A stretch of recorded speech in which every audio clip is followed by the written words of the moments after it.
যোৱাকালি মঙলবাৰ আছিলে আৰু এই মঙলবাৰটোত প্ৰত্যেক মঙলবাৰে মই আৰু মোৰ বন্ধু এজনৰ লগত সদায় মঙলবাৰে মা বগলাত যাওঁ। কিন্তু মা বগলাত যোৱাৰ আগত মই প্ৰত্যেকবাৰে মা কামাখ্যাক এবাৰ দৰ্শন কৰিহে বগলালৈ বুলি মই ঢাপলি মেলোঁ।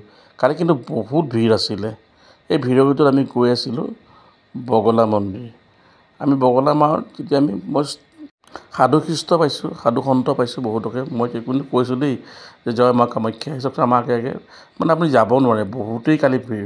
মঙলবাৰ দিনাখন মা জাগ্ৰতৰ কাৰণে সদায় মানে ইচ্ছা কৰে, কাৰোবাৰ হয়তো মনোবাঞ্ছা পূৰ্ণ হয় বা যি ইচ্ছা কৰে মায়ে দিয়ে। কিন্তু বগলামুখী মঙলবাৰেহে যায়, কিন্তু মঙলবাৰে গ'লে মানুহৰ ইচ্ছা পূৰণ হয় বুলি এটা প্ৰবাদ আছে। কালি পালোঁগৈ, পাই পেলাই আমি এয়া পালোঁ ব্ৰহ্মা বিষ্ণু ৰুদ্ৰ মন্দিৰ। এয়া হ'ল ব্ৰহ্মা বিষ্ণু ৰুদ্ৰ। তাতে মই এটা দিলোঁ, ধূপ চাকি দিলোঁ। ধূপ চাকি দি তাত কিন্তু সেন্দুৰটো নিব লাগিব, এটা ৰঙা সেন্দুৰ তাত দিব লাগিব।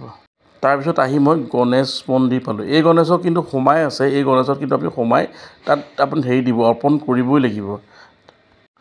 তাৰপিছত আমি পালোঁগৈ লাইনটো দীঘলীয়া শাৰীত আমি থ'লোঁ। দীঘলীয়া শাৰীটো ইমানেই দীঘল মানে মা ওচৰলৈ যদি আমি সেৱা কৰিহে যাম, কিন্তু বহুত সময় লাইনত থাকিলোঁ। লাইনত থাকি মাৰ ওচৰত এই ষ্টেপত গ'লোঁ, মাৰ ওচৰত পালোঁগৈ।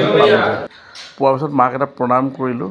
এয়া হ'ল, কিন্তু ইয়াত ভিডিঅ' কৰিব নিদিয়ে। কিন্তু মই কিবা এটা মই ভিডিঅ'টো কৰিলোঁ, মোক মানে জনা নাছিলোঁ তাত ভিডিঅ' কৰিব নিদিয়ে বুলি।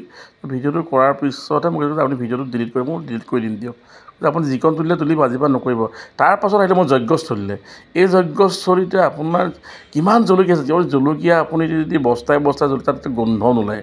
আৰু ইয়াতে সুৰা বটলো ইয়াত খাই বুলি এটা প্ৰবাদ আছে।